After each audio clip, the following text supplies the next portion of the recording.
gonna have a ball. We're gonna have a ball. We're gonna have a ball. Stephen King and George Romero, the masters of terror, bring you a frightening tale that will grab you, grow on you, and give you the creeps. This is going to be extremely painful. Ted Danson, Adrian Barbeau, and Leslie Nielsen in the spine-tingling broadcast television premiere of Creepshow. Monday night at 8 on Channel 11. Welcome to the very first, the premiere episode of Watching Movies with Bob and Dave. I'm Dave Sundstrom, and to my right there is... Bob, a.k.a. Thrash Pondo Pons, and I couldn't be happier to be here. So tickled to have you with me today, Thrash, and hopefully this is something that we can do maybe, like on a monthly basis, something like that. We can dig out an old classic like Creepshow, which we're going to talk about today, and wax nostalgic. Let's wax a little nostalgic about this wonderful movie. How do you feel about that? Let's wax without any waning. There we go. Perfect. All right. So let me go over to the question queue. I've got 5 questions. We're going to work through 3 of them, watch a few vintage commercials, and then we'll get the final 3 questions/topics. I was thinking about Creepshow the other day, Bob, and holy cow, that movie came out in 1982, which was kind of the sweet spot for me and drive-in theaters. I think I saw most of my movies with my pals, Rodney, David, and Travis, at a little theater, a drive-in theater called Redwood Drive-In, and that was out there on, anybody who knows the Salt Lake City area, out on Redwood Road. I don't think they use it for movies anymore. I think it's turned into a giant swap meet, unfortunately, but so many great memories, including seeing Stephen King's Creepshow. Do you remember the very first time you watched Creepshow? I do, and sadly, it was not on the big screen. I've actually never seen it on the big screen. And I'm actually not entirely sure. I can't quite recall why. I think because while I've always been a sci-fi horror buff, at the time, I was mostly into sci-fi and high fantasy. Remember the time you got Star Trek II Wrath of Khan, you got Conan the Barbarian, you got Dark Crystal. So I think that's kind of what I was focusing on. And if I remember correctly, even the trailer you showed, which was not the original theatrical trailer, but it was kind of marketed almost as a tongue-in-cheek horror comedy, at least how I remember it. Yeah, absolutely. And it wasn't until my armies of friends who saw it said, "No, Bob, you have to watch this horror movie." But of course, by that point, it was too late. But what did we get at the early start of the 1980s? We got, of course, VHS at home theater. Mm-hmm. And in 1983, guess what one of the first movies I got was? It was Creepshow. And I never regretted it for a second because it was a really slick movie. So, yeah, I first saw it on the small screen on VHS. That would have had to have been in early 83. This movie, for those that aren't familiar with it, and I'm certain that if you're watching this video, you're probably very familiar with it, but it's a pairing of 2 horror titans, right? We've got George A. Romero, he of Night of the Living Dead. Is he? I hadn't heard. Yeah. And Stephen King. They were big fans of each other's work, and they had talked about getting together and doing something, right? Some sort of project. And at the end, they decided they wanted to do this affectionate, I think scary. I mean, there's scary and then there's scary, right? The whole movie is kind of has this comic book theme to it. The bookends to the movie is a little feller who gets his comic book ripped away from him by his dad and thrown in the garbage. And then throughout the movie, there's these comic panels that you see. And it kind of feels like you're watching a live action comic book. I think it was the perfect project for those 2 guys to work on. What are your thoughts? The idea of the comic book shtick, I believe, was actually Walter Hill wanted to use that with the Warriors. And for some reason, the studio said, nah, that's too hokey. But he's like, no, come on, this will be awesome. This will be great. The kids will feel like they're reading a comic book, which, again, comic books never went away. They were kind of losing momentum, but they never went away. And I was a kid who never gave up my comics. More about that in just a second. But yes, I thought the comic trope they used worked extraordinarily well in this format, particularly with little things like, well, as you know, Bernie Wrightson, who is an icon of the horror genre. Exactly. He also worked with Bruce Jones on something a little more adult, but I still managed to get my hands on it when I was in high school. It was a sort of adult horror comic called Twisted Tales. Okay. Which is a very similar. It was almost picture Creepshow if it was actually a monthly comic book. So it really tied into that whole horror comic crowd. My uncles used to read Vault of Horror and stuff like that. And it was a love letter to that.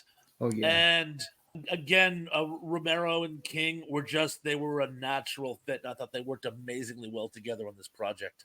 I totally agree. We better get moving on to the next question, or we're going to go on forever and ever. But I do have to say, let's put a bookmark in the Warriors, because that feels like a future episode. You know how I can talk about the Warriors. Oh, as can I. Come out to play.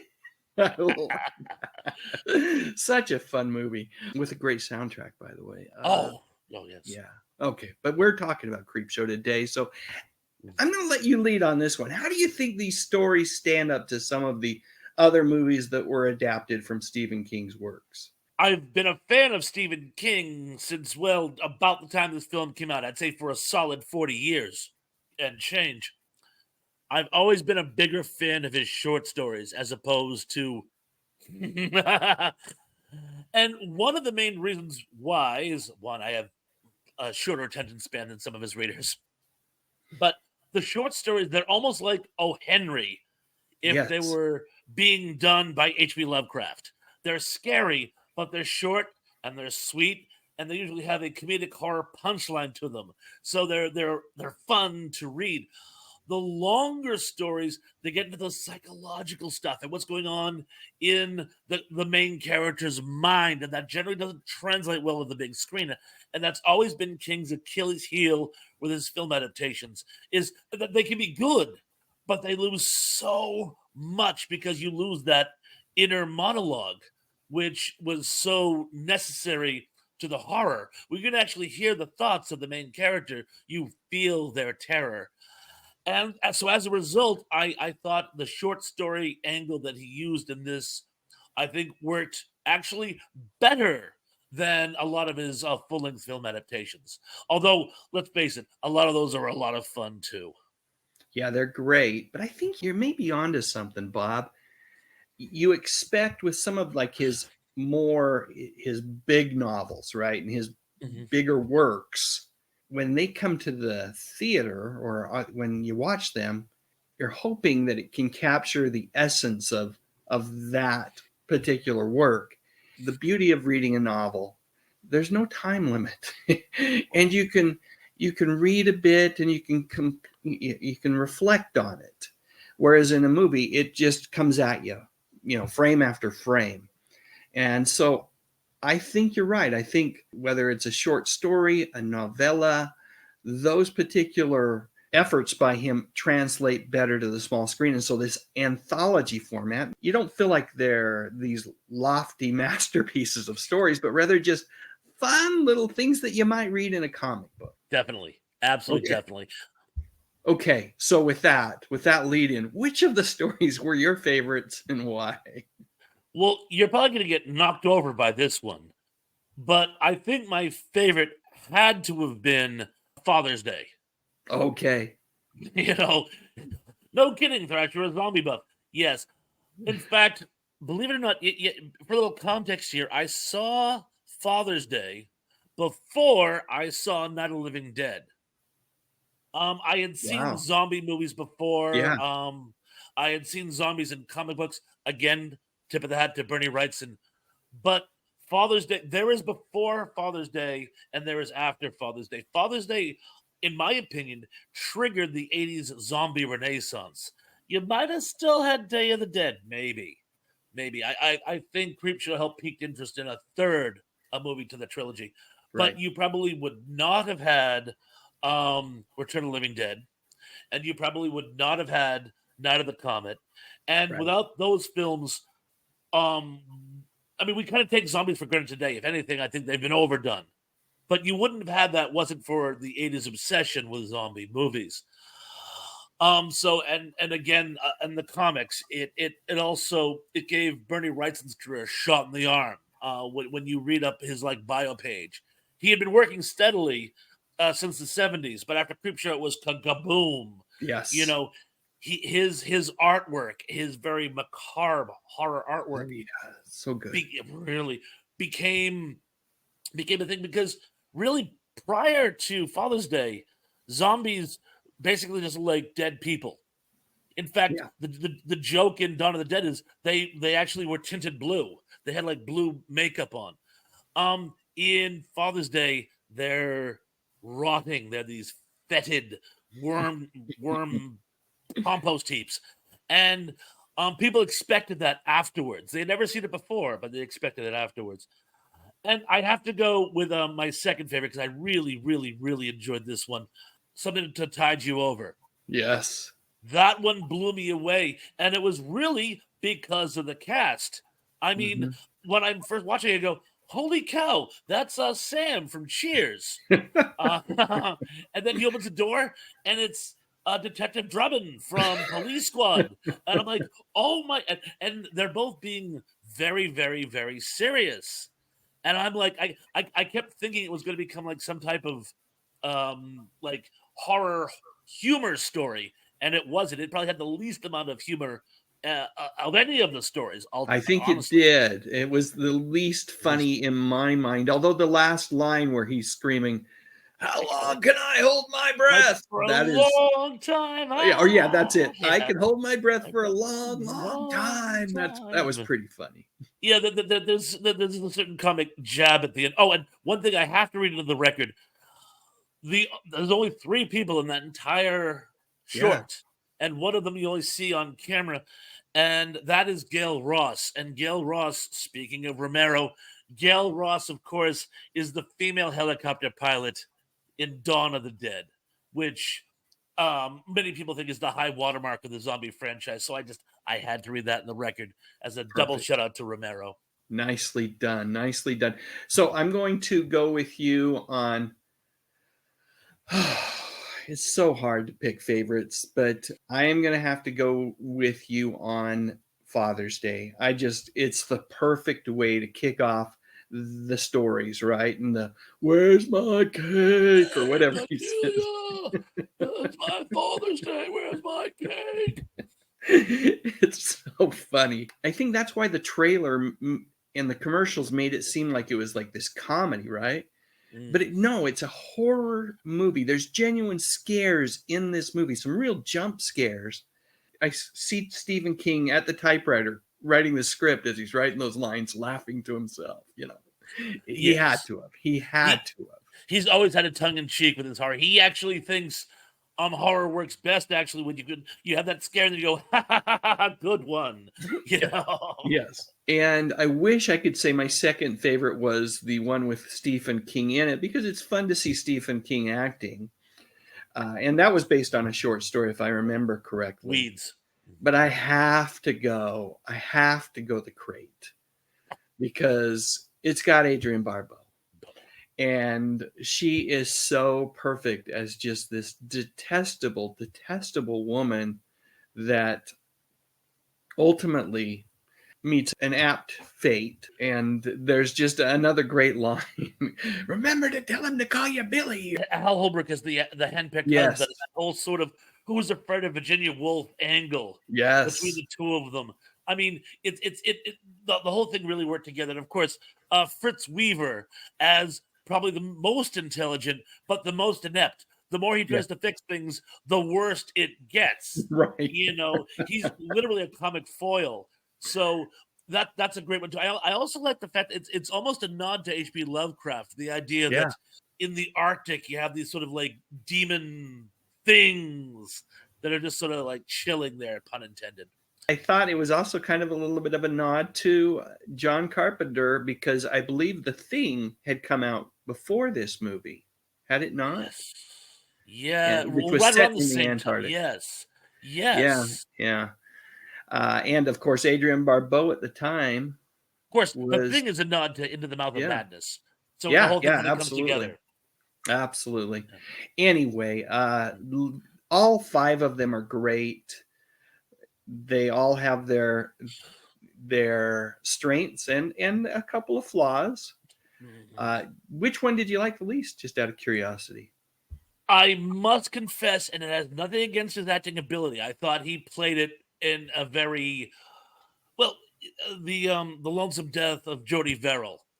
Oh yeah, Stephen King did play it in a very sort of pantomime fashion, which is what it was envisioned as. So yeah. I'm not knocking his acting. I just thought that one was so slapstick Yes, that I it's thought silly. it just one of these kids is doing his own thing. It just didn't fit with the rest of the anthology. And when you consider it's a very creepy story.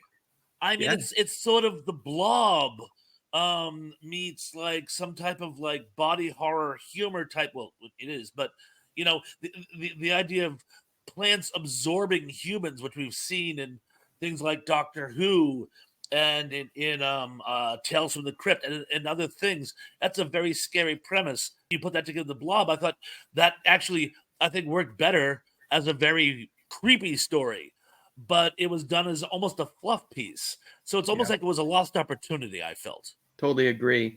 And that would be my least favorite of the bunch as well.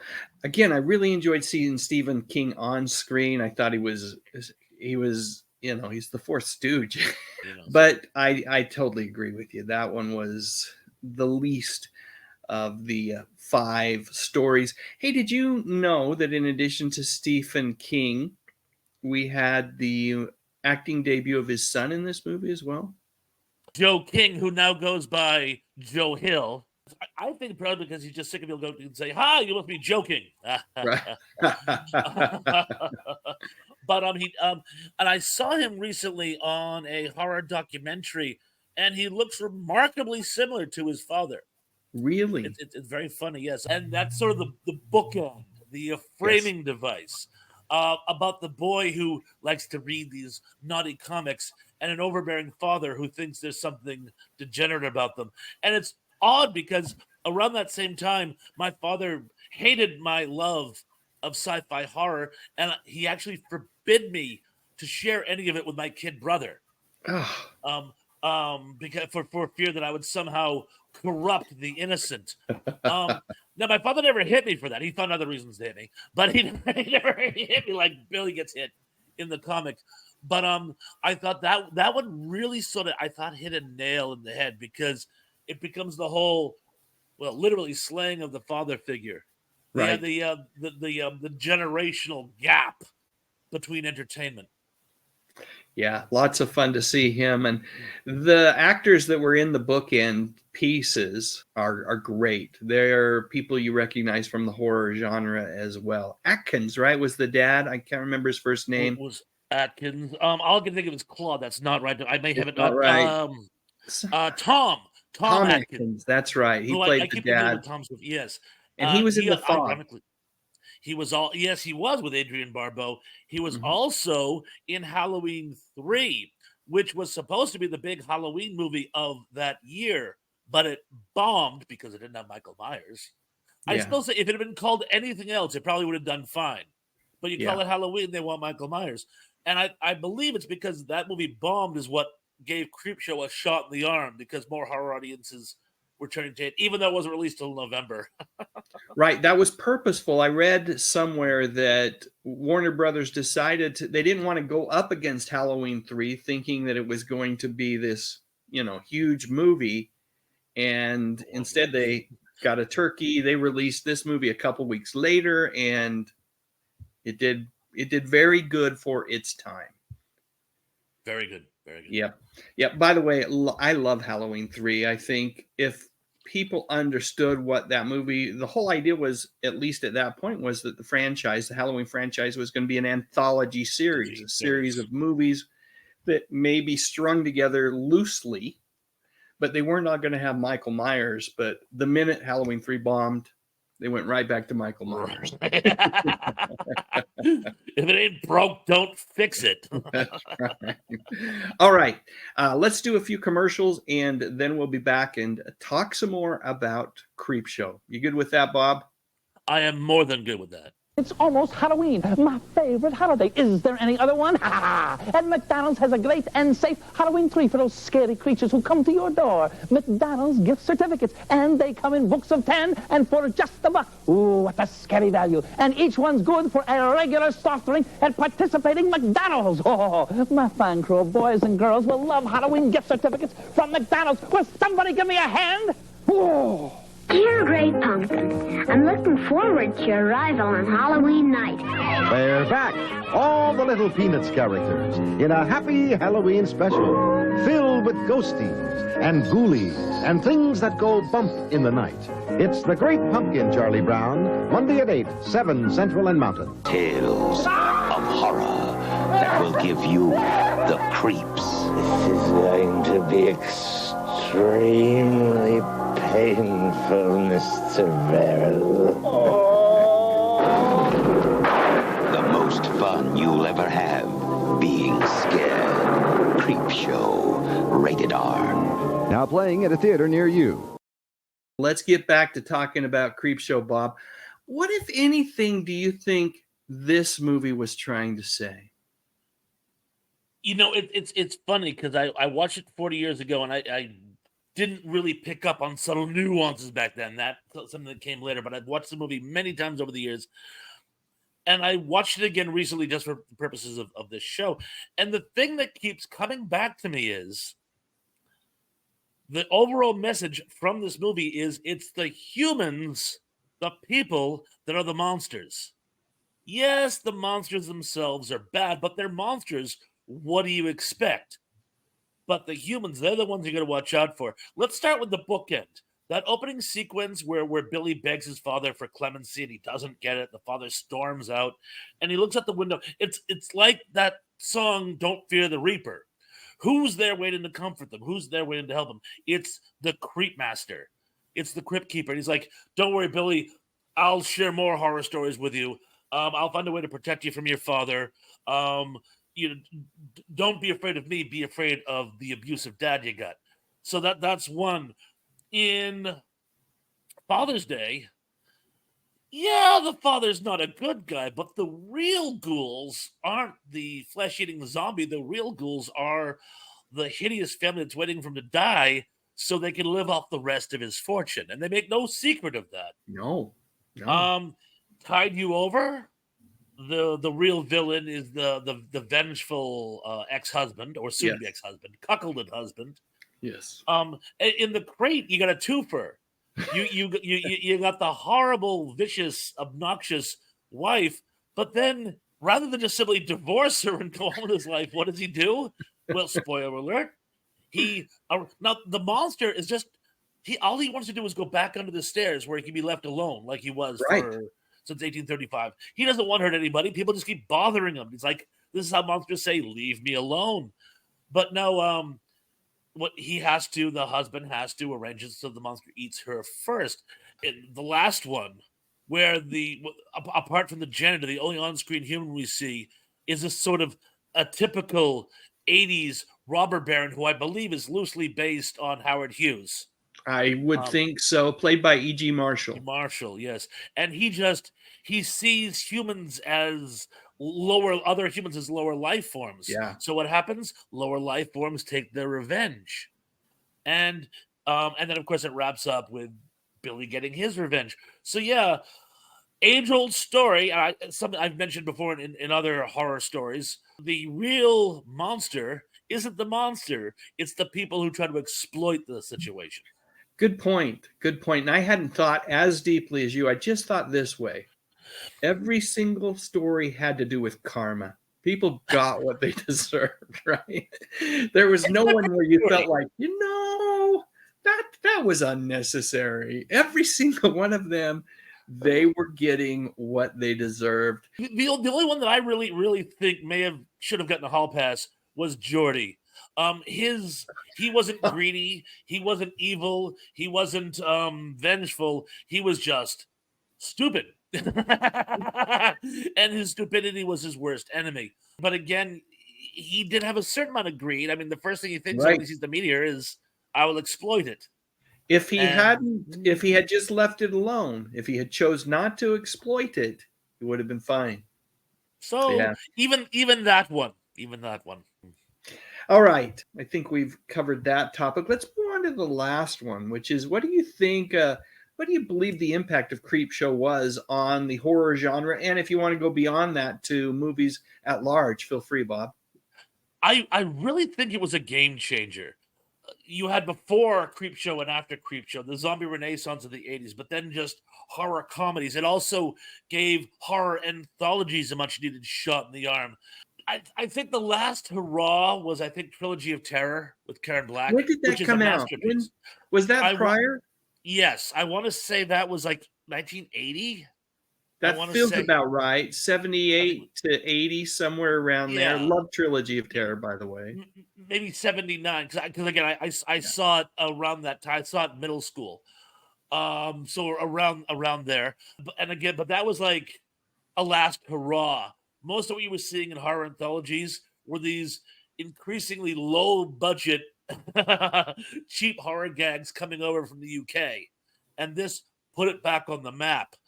The comic book renaissance boom, and not just horror comics, action comics, superhero comics, those collectibles that unfortunately turned out to be the comic book industry's undoing, but that's another story. But the boom in comics, which started in the 80s and went into the early 90s, at the very least was helped by Creepshow. It had its own comic book. Right. And people were like, wow, these are cool. And they rediscovered comics as a result. And again, the works of King and Romero, they went from cool guys in the horror industry to household names. Everyone knew who they were after that. And of course, we all know it wasn't only a couple years later that things like USA Up All Night or Night Flight got a hold of Night of the Living Dead and started showing it as a midnight movie. That's how I saw it. I saw Night of the Living Dead a couple years later. So I think it really is a true game changer with American entertainment across the board. Yeah. For me, the thing that I think about, it transcends the horror genre. It's the whole movie industry. It did give that needed shot in the arm for the anthology motion picture, right? We saw the following year, we saw Twilight Zone, the movie. We saw another one based on, I don't know if it was later in 82 or 83, 84, but after that, we saw another Stephen King anthology movie called Cat's Eye. I don't know if you remember that one.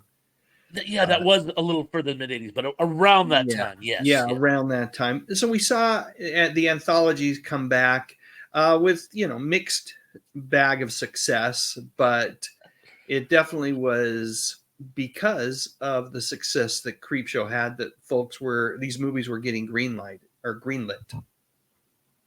Greenlighted. Definitely. Yeah, green-lighted. Yeah, I think it is green-lighted. I want to say lit, but I think it's lighted. Greenlit sounds better. But It does. It does. So anyway, final thoughts about Creepshow, Bob. Well, unfortunately, if there's one negative thing to say, and I hate to end with anything negative, but if there's one thing, I was a little disappointed in its sequel.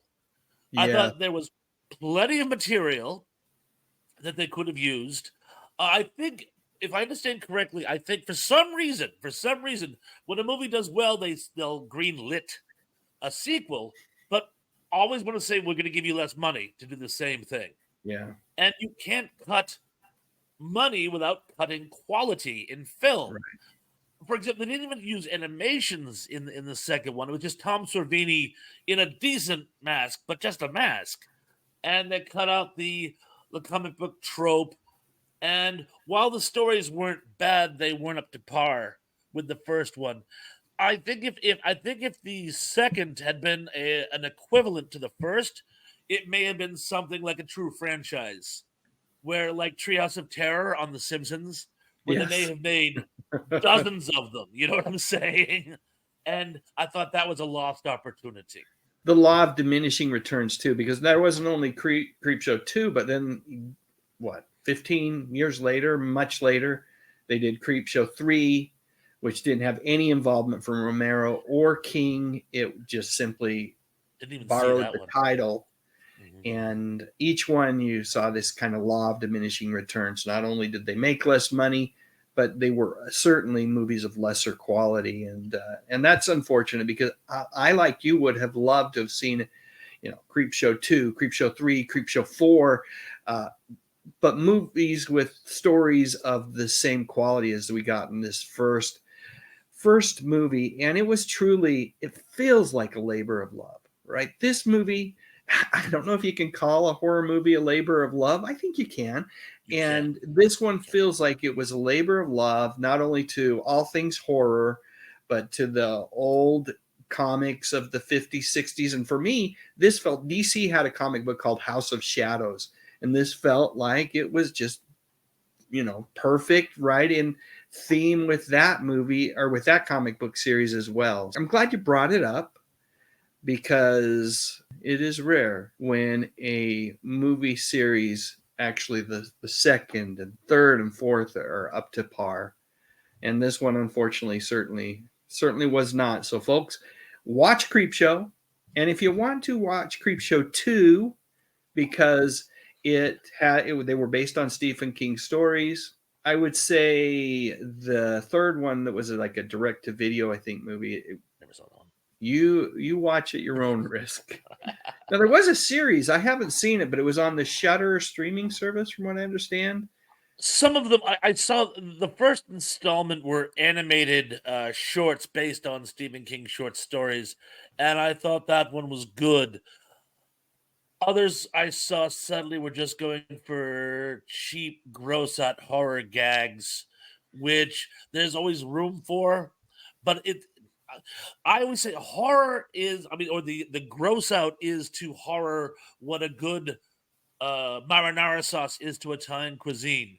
It'll make a good dish delicious, but if that's all you got, it's going to make you sick. Yeah. So yeah, I would say watch the first couple, and if you really want to, press forward. But the two that are based, the two animated ones, I thought were good. Awesome. Well, sounds like a mixed bag is what you're telling me. A mixed Yeah, bag. very much so. Okay. I think that does it for Creepshow. We went twice as long as I thought we were going to. So, Always. hey, we had plenty to say about it, and it really is a wonderful movie, folks. If you enjoy the horror genre, if you enjoy kind of going back and reliving actually a more simpler time when it comes to horror and suspense, this is the movie for you. Hey, Bob, while I have you here, you're just rocking it on your YouTube channel as of late. You want to talk a little bit about projects that you have that you're working on? Yes, please. I'm still doing my Sunday night chats, but I'm mixing it up a bit. Every other Sunday, I work with Sister Sarah from My Flock Is Everywhere and Denny Staten from the Daily Dan blog and any number of other YouTube channels. And the three of us get together and do a little collaboration show. And what we're probably going to be doing is we'll do a collaboration show, and then that'll be like the main course, and then I'll come at the end and do a little personal show at the end. But we're going to be doing another one of those this coming Sunday. I've been putting out new content. I've had a lot of luck with my Creepy Classics. That's where I take a very upbeat top 40 song that no one really knows the words to, and I micro review the lyrics and show people just how creepy they are when you actually listen to them. And I also have some other new content. I had a lot of fun with a post I put up recently about what happened to Bespin. Yes, thank goodness Lando got away at the end of The Empire Strikes Back, but then there was a whole city he left to the vengeance of the Empire, and I'm like, whatever happened to these folks? It wasn't as bad as you'd suspect. Watch the video; it's great. I've watched it. I enjoyed it immensely, folks. Search for Thrash Pondo Ponds on YouTube. You're going to find a channel full of videos by this wonderful feller. He is a fountain of knowledge when it comes to all things science fiction, horror, just cult movies and TV shows from the 70s, 80s, and 90s, and beyond, I'm sure. But those are the ones I'm most interested in.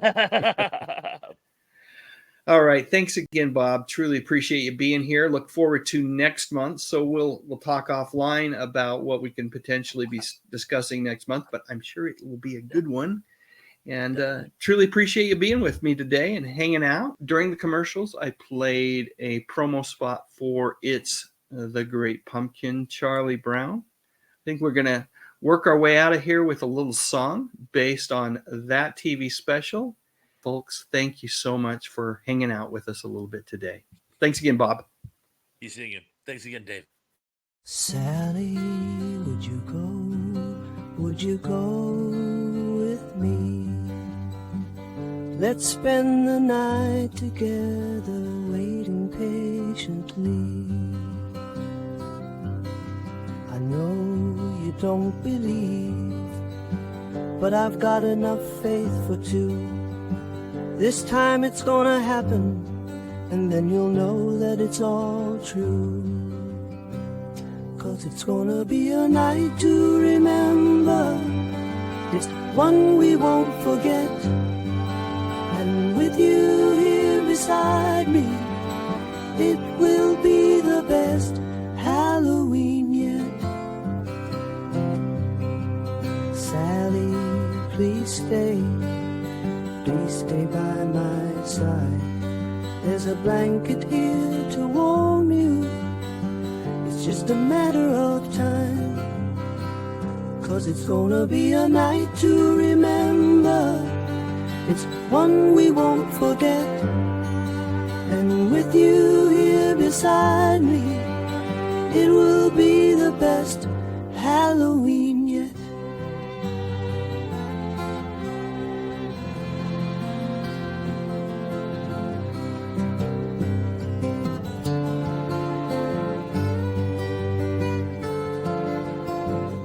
So please say yes